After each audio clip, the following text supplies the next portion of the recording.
नमस्कार। जय जगन्नाथ। दर्शक बंधु आपण मानक परमार्थ ज्ञान को अनेक अनेक स्वागत। आसंतु आज पितृपक्ष बा अपरपक्ष विषय कथा हवा। आपण माने जानते जे मनुष्य धरापृष्ठ जन्म होगा मात्रे ताकू तीनोटी ऋण लगी थाए। प्रथम ऋण है पितृऋण, द्वितीयटी देव ऋण, तृतीयटी ऋषि ऋण। यही तीन ऋणु मुक्ति होगा निमंते आमर उपनिषद मानकरे उल्लेख अच्छे जे मनुष्य पंचयज्ञ करने आवश्यक। एबे आसंतु जानिबा पंचयज्ञ कौन। मनुस्मृतिर तृतीय अध्याय 70 नंबर श्लोक वर्णना होइछि अध्ययनं ब्रह्मयज्ञश्च पितृयज्ञश्च तर्पणं होम दैव बलिर्भूत नृयज्ञ अतिथि पूजनम। अध्ययन अर्थात वेद शास्त्र गीता आदि ग्रंथ पाठ करने हेउछि ब्रह्मयज्ञ। पितृ पुरुषंकर उद्देश्य रे श्राद्ध तर्पण और विश्वदेवा पूजा इत्यादि पितृयज्ञ होता है। अग्नि रे घृत आदि पदार्थ आहुति देवार कार्य देवयज्ञ एवं काक श्वान आदि पशु को अन्नदान देवार कार्य भूतयज्ञ और अतिथि ब्राह्मण मान भोजन अन्नदान करिवार विधि नृयज्ञ होता है। यही पंचयज्ञ द्वारा जड़े गृहस्थ 5 प्रकार पाप एवं 3 प्रकार ऋणर मुक्त होता है। एबे आसंतु जानिबा 5 प्रकार पाप कौन। जड़े गृहस्थंक परिवार रे जेतेबेले चुली जला जाए, पेषण बा आजिर ग्राइंडर रे किछि बटाकुटा करा जाए बा किछि चक्की रे पेशी गुंड करी रखा जाए एवं पानी टांकी रे पानी भर्ती करती, घर द्वार झाड़ू करती, सेतेबेले अनेक प्रकार क्षुद्र क्षुद्र जीव मरी जाई थांती। से पाप गृहस्थंकर परिवार उपरे समस्त को लगी थाए। एणु गृहस्थ पंचयज्ञ करने द्वारा गृह रे समस्ते पापर मुक्त हुंती। विष्णु पुराण रे उल्लेख अछि जे ब्रह्मेन्द्र रुद्रनाथस्य सूर्याग्नि वसुमरुतान विश्वदेवा ऋषीणांच वयांसी मरुत्वान पशून सरीसृपान पितृगणान जचान्य भूत संज्ञकम श्राद्धं श्रद्धा नियुतं कुर्बन तर्पयत्याखिलं हितत्।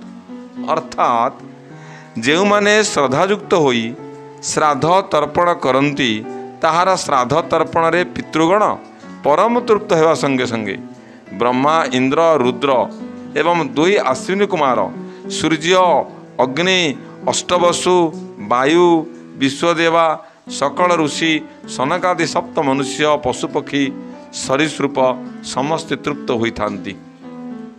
पुणी कूर्म पुराण रे वर्णना अछि जे अनेन विधिनं श्राद्धं कुर्यात् वै शास्त्र शान्तमानसः अपेति कल्मषा नित्यं जाति निवर्तते पुनः। जो माने पितृगणंकर श्राद्ध करती से माने देवगण ऋषिगण और जीवगणंकर आशीर्वाद निष्पाप होइथांती एवं सुखमय जीवन यापन करी शेष रे मुक्त होइथांती। एणु एही आश्विन मासरे अपर पक्षरे श्राद्ध गृहस्थ मानकर एक श्रेष्ठ कर्म होइथाए। याज्ञवल्क्य संहिता रे वर्णना अछि आयुर्प्रजा धनं विद्या स्वर्गं मोक्षं सुखानि च प्रयच्छन्ति तथा राज्य प्रीतं निरुपा पितामहा। याज्ञवल्क्य कहिले श्राद्ध कर्म रे पितृ पितामहादि संतुष्ट होगा जोगु कर्ता दीर्घायु होती, संतान मानकर उन्नति हुए, बहु धन और विद्या प्राप्ति हुए, बहु सुखरे द्रव्य प्राप्ति हुए। एणु श्राद्ध क्रिया ठारू श्रेष्ठ क्रिया नाही। एणु यही अपर पक्षरे बा पितृपक्षरे श्राद्ध कले महाकल्याण होता है।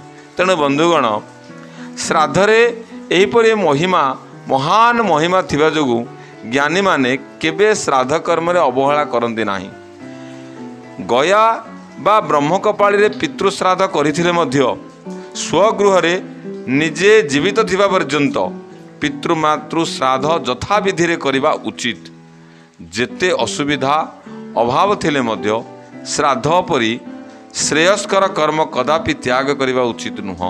जो माने अज्ञान हेउ क्रोधरु बा मोहरु बा लोभरु हो पितृश्राद्ध यथा काल करती नहीं सेमानंकु सेमानंकर पूर्वज माने बा पितृपुरुष माने अभिशाप देइथांती कारण सेमाने श्राद्ध दिन निराश होइथांती। एक कथा त्रिकालदर्शी महर्षि माने कहिसंती पितृगण देहांत परे समस्ते पितृलोकरे रही नथांती सेमाने निजर स्वकर्म को नहीं किए देवलोकरे तो किए निजर पाप कर्म जोगु नरक लोकरे तो आउ कहीं मनुष्य पशुपक्षी कीट पतंग जोनि वृक्षलता होई इहलोकरे अर्थात पृथ्वी लोकरे जन्म नहीं थांती। सेमानंकर पुत्र माने जो श्राद्ध करती से श्राद्धर सकल द्रव्य को विश्व देवागण सूक्ष्म भाव में रूपांतरित करी सेमानंकर निकट में पहुँचाई दियंती। जदि पिता पितामह प्रपितामह बा माता पितामही प्रपितामही मातामह प्रमत्तामह बुद्ध प्रमत्तमह एमानक मध्यरु केही देवता होइथांती तेबे श्राद्धर अन्न तांको अमृत रूप में प्राप्त होइथाए। जदि केही गंधर्व जोनि प्राप्त होइथांती तेबे श्राद्धर अन्न तांको विभिन्न भोग्य पदार्थ रूपे प्राप्त हुए। जदि केही मनुष्य होई जन्म होइथांती तेबे तांको नाना प्रकार भोग पदार्थ होई प्राप्त होइथाए। जदि पशु पक्षी होइथांती तेबे विश्वदेवागण सेही श्राद्धर अन्न को तृणादि खाद्य रूप में प्राप्त कराई थांती। जदि केही पितृगण राक्षस बा दानव होइथांती तेबे तांको मत्स्य मांस एवं सुरा रूप में प्राप्त होइथाए। जार जो द्रव्य श्रद्धा थाए विश्वदेवा माने सेही श्राद्ध द्रव्य गुड़िक सेही भली भाव में तांको निकट में पहुँचाई तांको तृप्त करिथांती। जदि कौनसी पितृपुरुष मुक्ति लाभ करिथांती तेबे कर्ता करिथिबा श्राद्ध कर्मर प्रत्येक द्रव्य पुण्य होई पुणी निज निकट को फेरी आसे फल तार निजर तथा परिवार बहु कल्याण साधित हुए। श्राद्ध क्रिया केवे निष्फल हुए नहीं एणु श्राद्ध क्रिया एक अनिवार्य कर्म अटे। अभ्युदयिक श्राद्ध हेउ पया श्राद्ध हेउ एकदिष्ट पार्वण श्राद्ध किंबा महालया श्राद्ध एहीपरि भाव में श्राद्धर महत्व शास्त्र रे भूरी भूरी वर्णना अच्छी। यह हरिता स्मृति शास्त्र रे वर्णित। हाँ आ गोटे कथा जम स्मृति रे उल्लेख अच्छी जे जजन्ते पितृन् देवान् ब्राह्मणंश्च हुतासनम सर्वभूतांतरात्मां विष्णुमेव जजन्ति ते। आमर एक वर्ष रे पितृमानकर एक दिन होइथाए एणु आमे नित्य अन्न जेपरि पाउछे पितृ माने मध्य सेहीपरि नित्य अन्न आशायी होइथांती।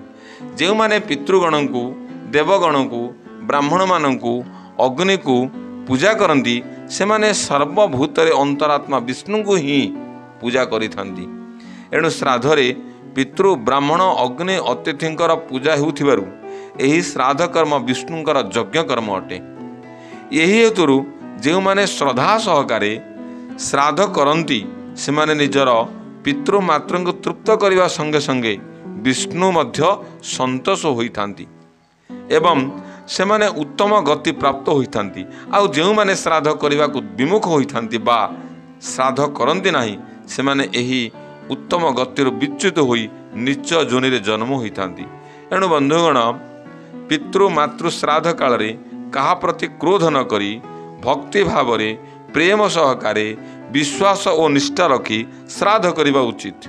धन्यवाद रहिली। नमस्कार। जय जगन्नाथ। हरे कृष्ण।